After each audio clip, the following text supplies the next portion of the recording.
Hi, boys and girls. Mrs. Kappel here. I have a question for you. I was wondering if we were at school and you needed help to spell a word, what would you do? Hmm. Would you just raise your hand and say, "How do you spell this, Mrs. Kappel?" Or you would ask any of the grown-ups who are in the room, "How do you spell this word?" No, I know you wouldn't do that. If we were in the classroom, we would not yell out, "Mrs. Capel, how do you spell?" No, of course not. Writers, we would use lots of resources. We would look around the room and we would check the word wall. Now, I know you don't have a word wall at home, but why not? Maybe you could make a word wall. You can get some paper, you can cut it up and go all around your house, and you could do lots of things with those words. You could make a word wall, and or you could also use your sight word list that I've sent home with you. You can use those little bits of paper and you can label your house. You could label cabinet, chair, table, dog food, cat food, window, anything like that. So these are some of the things that writers do. They don't ask, "How do you spell?" And I know moms or dads or grandmas or grandpas will tell you how to spell it, but writers, you need to use some of your writing muscles, which are getting so big. So if you needed a word, one of the things you could do is talk like a turtle. You could stretch it out and you can listen, use your sound power, just like you would use if you were reading a word and you were trying to figure out how to say that word. Listen to the sounds that you hear in that word and write every sound that you hear. As you are doing that, don't forget your vowel sounds. I know I have a classroom full of kids who know their vowel letters, but you also know your vowel sounds. Give me the long A sound. A. Give me the short A. Ah. Give me the long E sound. E. Give me a short E. Grandpa Ed says, eh. Give me the long I. I. Give me the short I. Right. Baby pig is itchy. Give me the long O. Oh. Give me short O at the dock. Ah. Give me the long U. You. Give me a short U. Mother bear, call your cub. Uh. Right. So don't forget your vowel sounds. They are super duper important.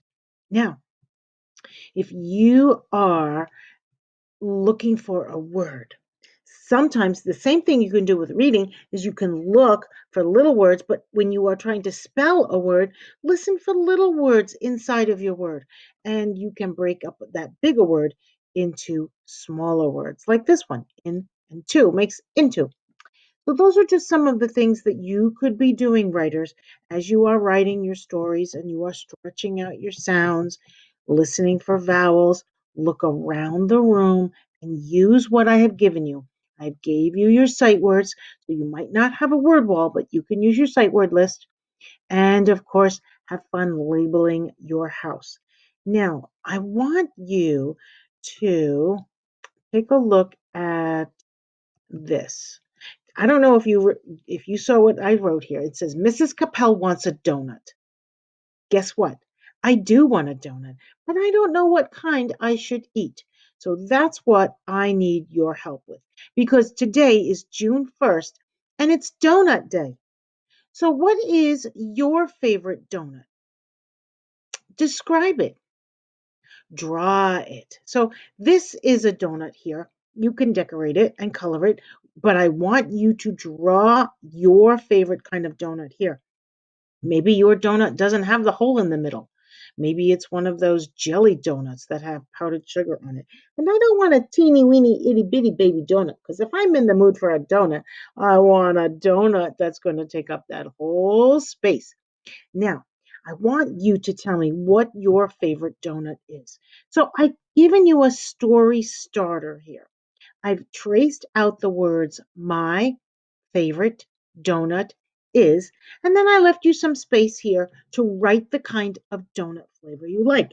But don't ask your mom or your dad, how do you spell chocolate or how do you spell jelly? Mm-mm-mm. No, you're going to stretch out those sounds that you hear.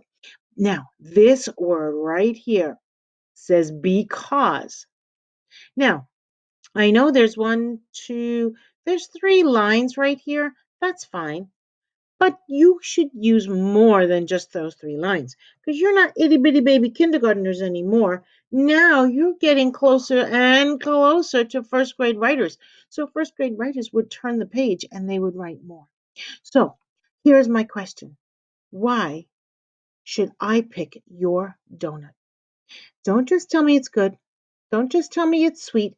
Tell me why your favorite donut should be the kind of donut that I choose today for Donut Day. And here are some things to remember. Start your sentences with an uppercase letter. Use finger spaces between your words. Of course, you must use all kinds of punctuation marks, not just a period, to show that it's the end of the sentence. Now, writers, if we were in school right now, I would be asking you to do a couple of things. I would be asking you to count how many sentences you have written. It would have to be about three or four or five or sure, but one or two, nay, nay, nay. No, it would, and that's why this paper here is not big enough for you right now because I know you can write a lot. So tell me, why is it your favorite donut? Where do you get it from? What does it taste like? What does it smell like? What does it feel like in your hands or on your mouth? So use all of your senses. Try to use as many of your senses as possible when you are describing your favorite donut. And I can't wait to see what you send me. I do need you to send me a picture of this writing. I need to see more of your writing, boys and girls. Okay, so make sure you tell your moms and dads that Mrs. Kappel wants a donut. And she wants to know what kind is your favorite donut. So be sure that you give me lots and lots of reasons why I should choose your donut.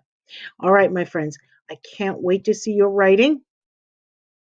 And if you decide to go get a donut today, also, because today is Donut Day, take a picture of that donut as well. Bye bye for now. Go right.